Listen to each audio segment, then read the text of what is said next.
Hello, New Mexico, and welcome to another episode of Around the Roundhouse, a podcast featuring the policies, politics, and personalities of the land of enchantment. My name is Daniel Chacón, and I'm the state government reporter for the New Mexican. Our guest this week is Bernalillo County District Attorney Sam Bregman, who announced Thursday he will be seeking the Democratic nomination for governor. Mr. Bregman, thank you so much for joining us. Oh, thank you. Mr. Bregman, let's jump right into it. Why did you decide to run for governor, and why now, just some 4 months into your term as district attorney? Listen, I've raised a wonderful family in New Mexico. I love New Mexico, but I also know that New Mexico could be so much better on the issues of crime, education, healthcare, economic opportunity, all the important issues that people talk about every morning at the breakfast table. We can do better in New Mexico. And I think this state is ready for somebody who can get some things done. Mr. Bregman, may I ask how long you had been thinking about jumping into the governor's race? Well, literally, I can tell you this. I've been the DA for 2+ years and love this job. I love fighting crime. I think we've made a big difference in the crime problem in Albuquerque and Bernalillo County. But right now, it's time to get some stuff done at a statewide level. We just have so much potential and we're not living up to it. And we've done some good things here in this state, don't get me wrong, but there's so much more we can do. So I've decided I'm ready to see what the voters have to say about it. I'm confident they want a leader, and I think I've proven myself as a leader here in the DA's office.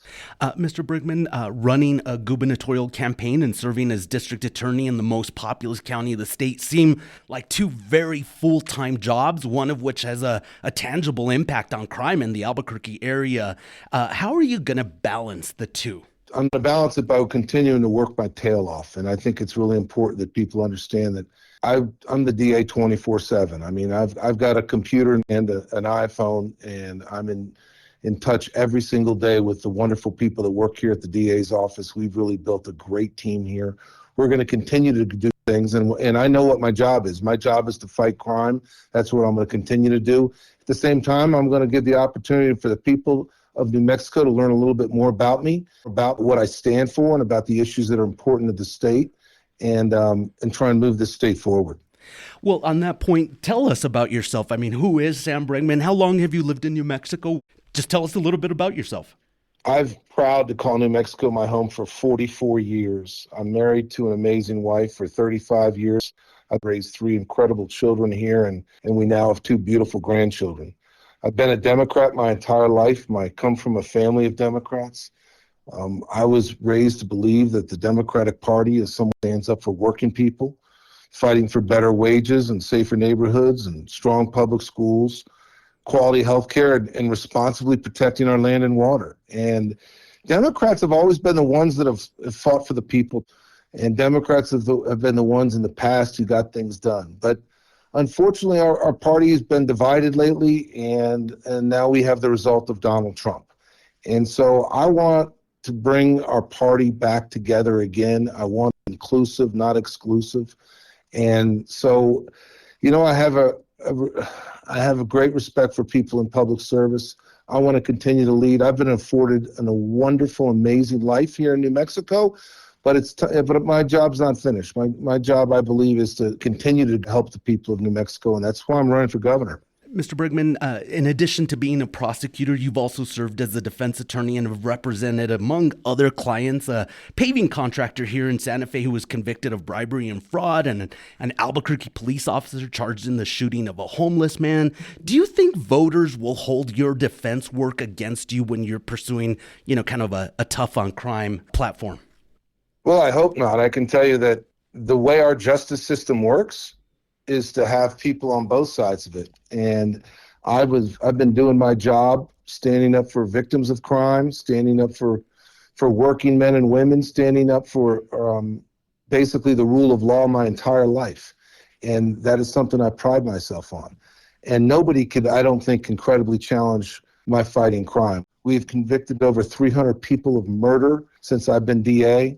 We've gone after drug traffickers and child molesters and convicted more than 2,000 people of drunk driving. I am willing to stand on my record against anybody when it comes to fighting crime, and we're going to make this a safer place. continue to make it a safer place in Albuquerque, and we're going to make New Mexico a safer place at the end of the day. Mr. Bregman, former Congresswoman and Interior Secretary Deb Haaland officially announced her gubernatorial campaign in February. Why should Democrats choose you over Deb Haaland? Well, Deb Haaland's a very nice lady, and she's a fine person. But at the same time, we, I believe, need someone who's going to lead us, who can get things done. And I've prided myself on the fact that we've been able to get things done in Albuquerque. For example, just in 2 years, I've hired over 80 attorneys here in the district attorney's office. We have a can-do attitude now that is throughout the entire office. We make this place a safer place every day. And there are some really critical issues that need a leader. We have to fight back against Trump. I'm committed to doing that. We need a real fighter and somebody who gets things done, and I believe I'm that person. Let me ask you, primaries, as you probably know, can get downright nasty. Can primary voters expect Sam Bregman to take the gloves off? I don't know about taking the gloves off. I think we need to all talk about the important issues that face New Mexico, the ones that I was mentioning earlier, Yes, that people sir. talk about at the kitchen table. And I feel very strongly and passionately about we need to make sure we have the right person in to lead this state against Trump and his destructive policies, his divisive policies, and we need to move forward. So my idea is to do a lot of debates, so I'm looking forward to those. But as far as taking the gloves off and getting nasty, I don't think it's necessary. I think you need to just stand up, tell the people what you're all about, and they can make their choice. Delivering that message takes money sometimes, and Deb Haaland reported raising nearly $3 million since she launched her campaign. Do you plan to catch up? And if so, how are you going to catch up? Yes, and I do plan on catching up. And of course, raising money, unfortunately, is a part of every campaign now in our politics in this country and this state. I'm a good fundraiser, and I'll continue to be a good fundraiser. And I think my message will get out, and people will support it, and they'll support it both with their votes and financially. Well, some folks may not know this, but your son plays for the Boston Red Sox, and recently inked a $120 million contract. Have you already hit him up?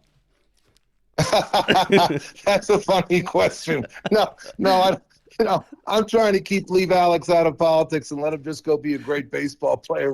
I've not hit him up, and I don't plan on it. But I got to tell you, no, it's great. It's been amazing, and it just, I think he's an inspiration to every young kid out there that grows up in New Mexico, that you can be anything you want, and he's a shining example of that.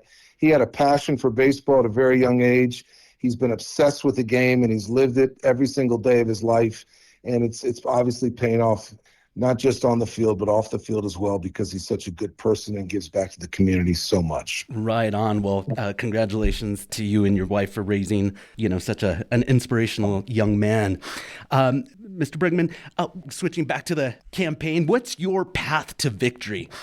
Is it a portion of the Hispanic North, more moderate Democrats? And I guess the reason I ask that is I'm curious why you chose Las Vegas to make your announcement. Las Vegas, New Mexico is one of the most wonderful historic communities in our state.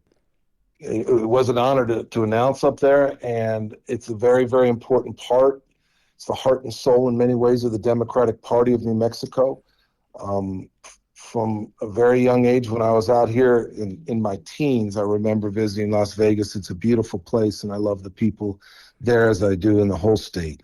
But listen, it's northern New Mexico. My path to victory is to make sure we have a big tent in this party, make sure we're inclusive, not exclusive, to bring people back into the party that may have voted for Trump in the last election, to bring moderates, to bring everybody who wants a better New Mexico together, work together to fight Trump's divisive policies. Okay. Mr. Bregman, when Governor Michelle Lujan Grisham appointed you to serve as DA in January 2023, following the election of Raul Torres as Attorney General, the announcement stated that you would not run for the office, but yet you did. Did you make that commitment? And if so, what changed? At the time, yes. What changed is my mind. And the reason my mind changed was because of the things we were getting done in the DA's office, the accomplishments we were making, and I didn't feel like I should quit in the middle of the game. I'm someone that's not a quitter, and I wanted to make sure that we continue on the path of cleaning the city of Albuquerque up when it comes to crime, and that's exactly what we've done for the last two plus years. Well, speaking of the governor and crime, she deployed the National Guard to Albuquerque in response to the city's ongoing crime and drug problem. What is it going to take to get things under control in Albuquerque? Well, let me tell you, we are right now, this office, we're spearheading the Route 66 operation, which has brought additional state police officers and Bernalillo County deputies to the forefront in the International District here in Albuquerque. We've arrested close to 400 people in 6 weeks. People who are smoking open-air fentanyl, people who are literally have warrants for their arrest, including we've arrested people wanted for murder as well. We are really cleaning up that area, and we're going to continue to do operations like that to focus on. And this office is going to continue to direct operations like this to make a difference. And listen, when the governor deploys the National Guard, law enforcement will always take any and all assistance we can get. But I think that illustrates and articulates a real root problem we have in Albuquerque, and we have for some time now, and that is we don't have enough police officers on the street. And that's where we need to be focused on. I've been able to recruit and bring in 80 new lawyers into this office in 2 years. I'll do the same thing when I'm governor when it comes to police in our communities across this state. We need to enhance and encourage people, good people, to be police officers. It's the hardest job there is. The hardest job there is in this country is to be a police officer right now. But we've got to do a better job of recruiting and retaining these police officers. And do you think that because the state of New Mexico has devoted funding for that effort, do you think that we've made some progress in that regard? I think we have, but we have a long way to go. Okay. I don't know there are very few departments in our state that are fully staffed right now. That is a problem, and that is something where we need a leader who understands what motivates people to take on a job, and it starts with just the morale of the department and the morale of people who are working there, and recognizing that we are going to always do what we can to make sure that we take care of our police officers in every way possible. Mr. Bregman, I think one of the last times that I saw you was at the Roundhouse, and you were there advocating for some changes to the children's code, and I wanted to get your assessment on the 60-day session. Well, I'm obviously, there were some good things that came out of it, but overall, disappointment doesn't even come close. I'm extremely frustrated with the complete lack of our legislature just even trying to get something done when it comes to juvenile crime. Our children's code has not been updated since before the iPhone was even invented, back in the early 90s. And it needs to come up and meet the times that we live in, what we're dealing with on the street. And, kids now see guns as trophies. They post it on social media, get some likes, and all of a sudden think they're the most popular kid on the street. That is something we have to deal with. We've seen too many tragedies out there with juvenile violence and violence with juveniles and guns. And we can do better. We can absolutely do better when it comes to juvenile crime. And that doesn't mean we don't emphasize behavior health and family intervention, because we need to do those things. That's extremely important. But at the same time, juveniles need to have some consequences. They need to have consequences so when they first steal their first car, that they understand that you cannot violate the laws and the norms of our society and just have no consequence. And too often, that is exactly what's happening in New Mexico. So I'm very, very frustrated that we were not able to update our children's code, and that's something I will continue to work on. I was going to ask, if elected governor, would you use the bully pulpit, or how would you, convince lawmakers to, in fact, take action on some of the changes that you advocated for? Of course, I'd use the bully pulpit, all the charm I can muster to talk to the legislature, and everything else that might be necessary to make an effect on people's lives. Too many lives have been destroyed by juvenile violence.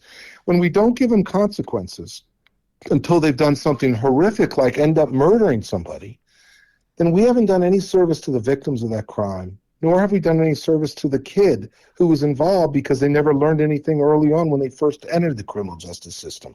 That needs to change, and that's why I will be relentless when it comes to trying to update our laws when it comes to juvenile crime. All right. Well, Mr. Bregman, you have been very generous with your time. I appreciate you spending some time with us here for the Around the Roundhouse podcast. Is there anything I'm missing to ask you? Anything that you would like to add about your campaign for governor? No, I've really enjoyed today, and thank you very much, and look forward to visiting with so many people across this beautiful, wonderful state of New Mexico. All right. Thank you, sir, and I look forward to working with you on the campaign trail. Thank you, sir. My thanks again to Sam Bregman for joining us, and thank you for listening to Around the Roundhouse. Join us each week as we talk to newsmakers in the political realm by subscribing to our podcast through Spotify, Apple Podcasts, YouTube Music, or wherever you get your podcasts. For the latest developments, follow our coverage online at SantaFeNewMexican.com, where you can also subscribe to our political newsletter, The Roundhouse Report. Until next time, I'm Daniel Chacón, and this has been Around the Roundhouse.